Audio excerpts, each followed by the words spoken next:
कमलेश यादव समाजवादी गायक, सांस्कृतिक प्रकोष्ठ प्रदेश उपाध्यक्ष समाजवादी पार्टी जनपद आजमगढ़। कहना है साथियों, आज माननीय प्रधानमंत्री मोदी जी को 10 साल हो गया देश की कुर्सी पर बैठे। जो वादा उन्होंने किया भारत की जनता के साथ, हमें लगता है कि कोई भी वादा पूरा नहीं हो पाया। इसलिए गीत के माध्यम से कहना है हमारा, ऐसन ससनवा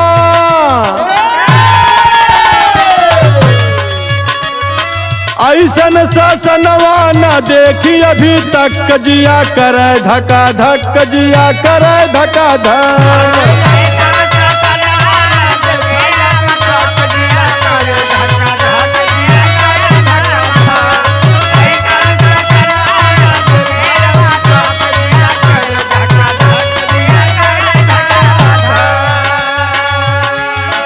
अब तो न देरी भइल नोटबंदी,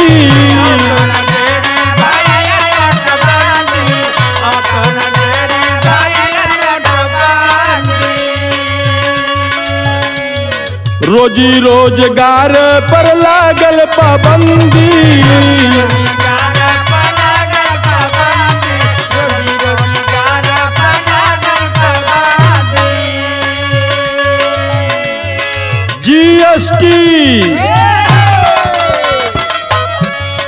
जीएसटी लागू भइल खटाखट, जिया करे धका धक, जिया करे धका धक।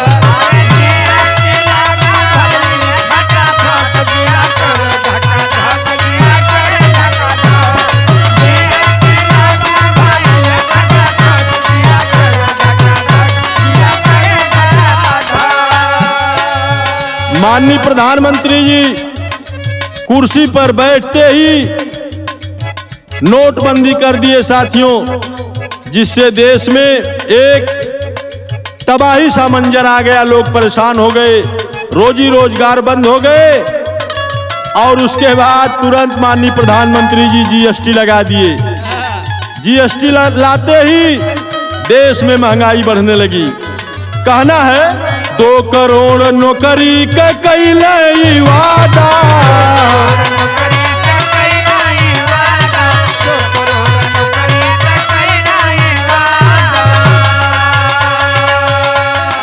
दस साल बीत गईल देखा हो दादा।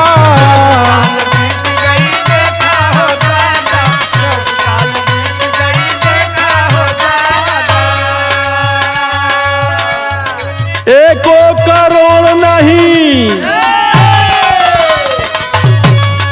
एको करोड़ नहीं भइले अभी तक, जिया करे धका धक, जिया करे धका धक।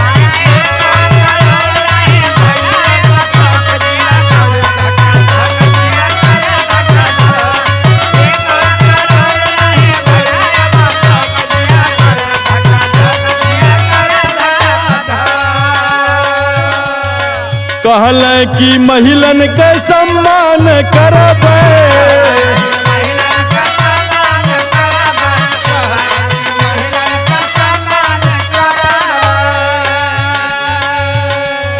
सिलेंडर का पैसा हम ना बढ़ाइबे।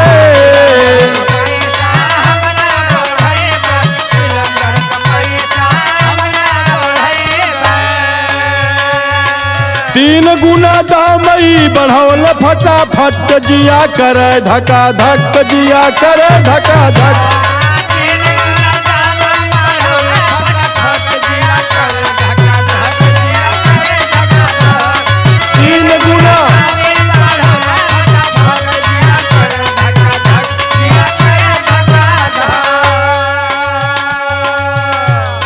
जो यह गैस का सिलेंडर साथियों कांग्रेस के जमाने में 2012-13 में 300-350 रुपए में मिला करता था, वही सिलेंडर, उसी सिलेंडर को लोग महंगा बताते थे भारतीय जनता पार्टी के लोग। आज वह सिलेंडर भारतीय जनता पार्टी के लोग अपने जमाने में 1150 से लेकर के 1250 रुपए तक बेचने का काम किए हैं। पूरा देश चिंतित है साथियों। कहना है, कहल कि काला धन रुपया मंगईबे,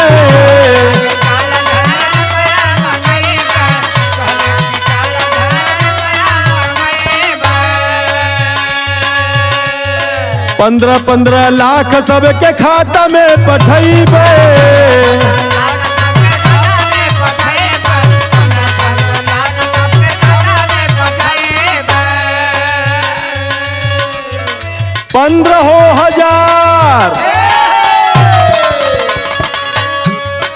15,000 नहीं अइले अभी तक, जिया करे धका धक, जिया करे धका धक।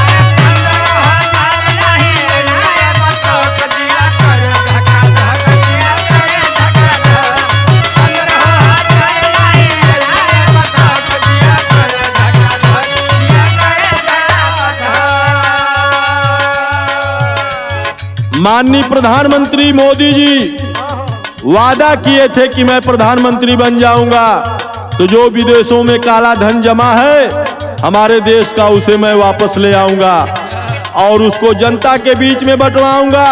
प्रत्येक नागरिक के खाते में, प्रत्येक नागरिक के हिस्से में 15-15 लाख रुपए आएगी।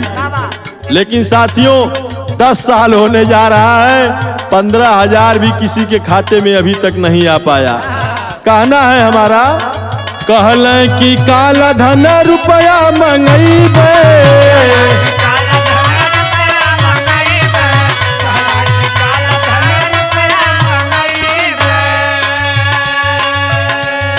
15-15 लाख सबके खाता में पठैबे,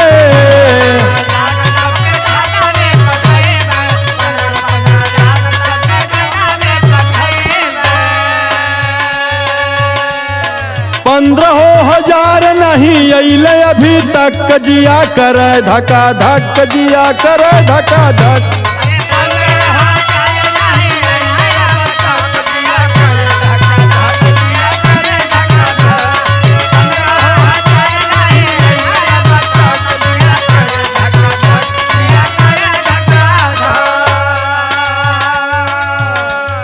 साथियों, माननीय प्रधानमंत्री जी वादा किए थे मैं भारत का प्रधानमंत्री बन जाऊंगा तो जो देश में, जो हमारे देश के लोग विदेशों में पैसा जमा किए हैं काला धन के नाम पर, उस काला धन को मैं ले आऊंगा और प्रत्येक नागरिक के खाते में 15-15 लाख रुपया भिजवाऊंगा।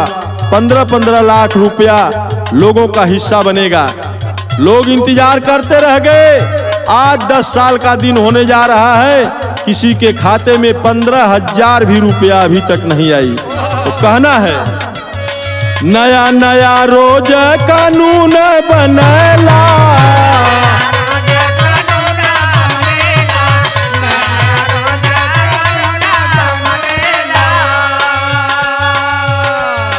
बाबा साहब का संविधान रोवेला,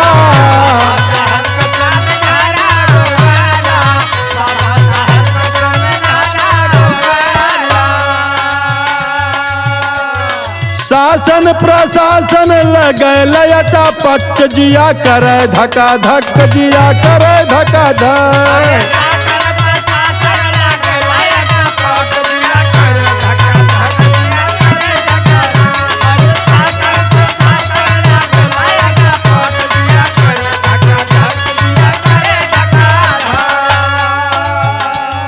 साथियों, आए दिन देश में नया नया कानून बनाया जा रहा है। बाबा साहब डॉक्टर भीमराव अंबेडकर का संविधान कहीं न कहीं खतरे में पड़ने की आशंका है। कहना है आगे हमारा, नील गाय चूहन कर रहल अत्याचार हो,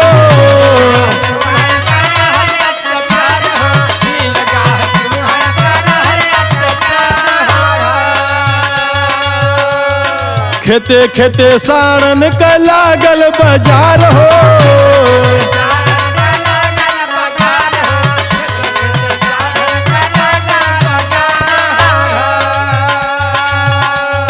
चर के सिवनिया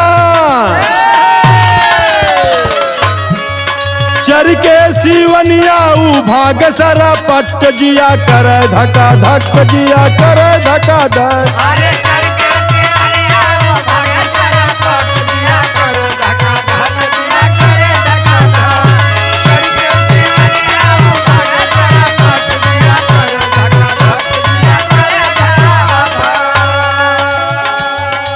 यह भारतीय जनता पार्टी के लोग खेतों में सांडों की बाजार लगा दिए साथियों।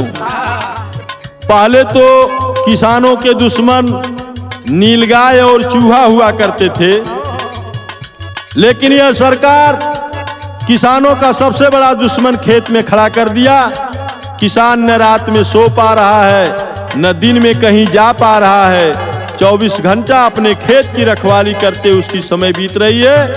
बहुत ही नुकसान किसान झेल रहा है। कहना है दैवी आपदा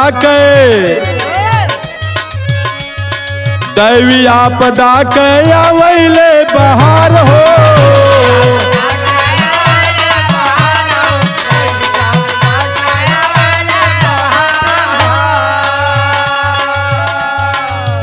मेरा जहां तक मानना है, जब जब देश में प्रदेश में भारतीय जनता पार्टी की सरकार आती है साथियों, देश में दैवी आपदाओं की बाढ़ आ जाती है। दैवी आपदा के आवैले बहार हो।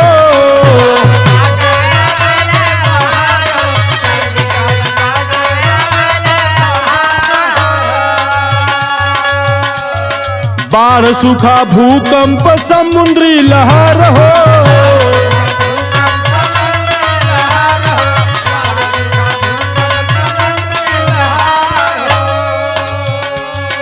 चोटी कटवा मुँह नोचवायाव फटाफट जिया करे धका धक जिया करे धका धक।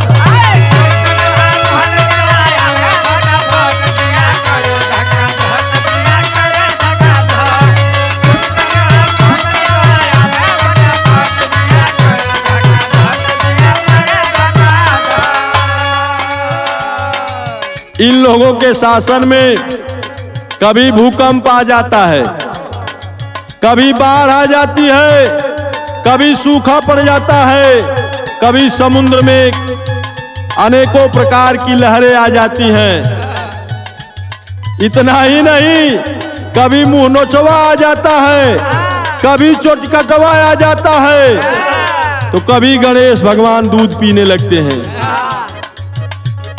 तमाम प्रकार की अफवाहें आती हैं इन लोगों के जमाने में साथियों। और एक दैवी आपदा आ गई। वह कौन सी दैवी आपदा थी?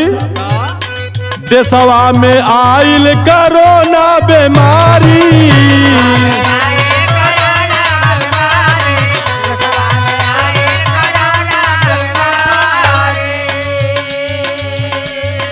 ताली थाली पीटाया देश भयल जारी।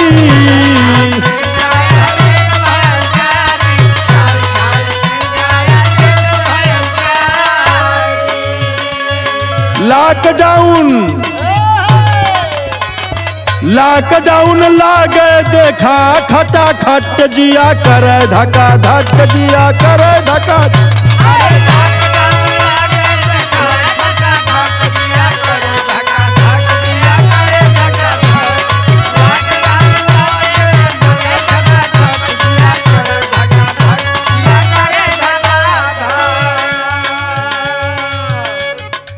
अभी आप लोगों ने देखा देश में कोरोना महामारी आ गई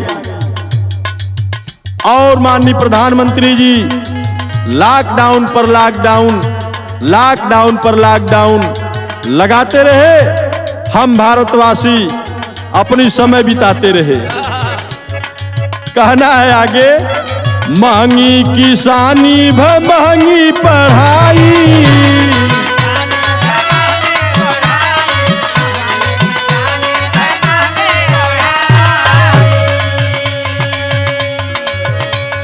मुहबा के खाड़ी बा देख महंगाई।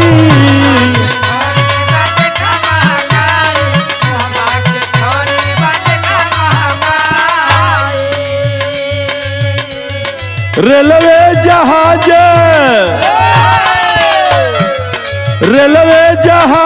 बिकैल खटाखट जिया करे धका धक जिया करे।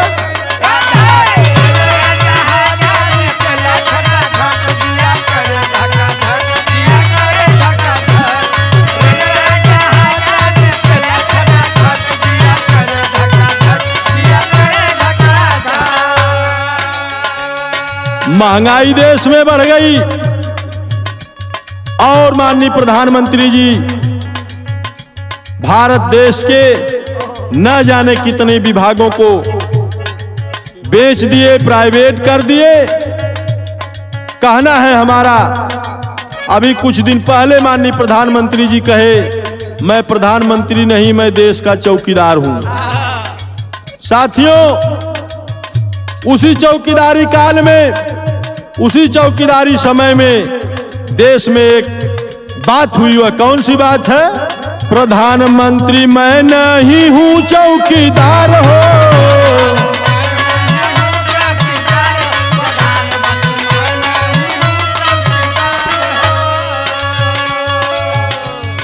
नीरव मोदी ललित मोदी हो गए फरार हो।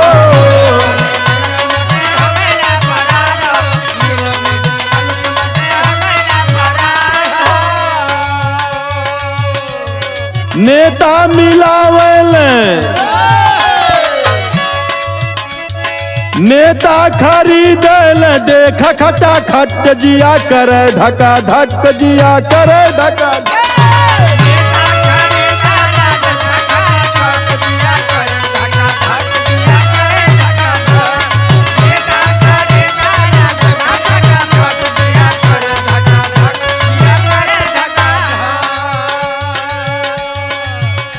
उसी बीच में ललित मोदी, नीरव मोदी, तमाम लोग भारत देश का पैसा लेकर के विदेश भाग गए। साथियों, ये लोग चौकीदारी करते रह गए। अपनी शासन सत्ता बनाने के लिए ये लोग दूसरे दलों के नेताओं को अपने दल में ले आने का काम बहुत तेजी से करते हैं, बहुत चालाकी से करते हैं। कहना है कमलेश गीतिया, कमलेश गीतिया गावल अटा पट जिया करे धका धक जिया करे धका धक।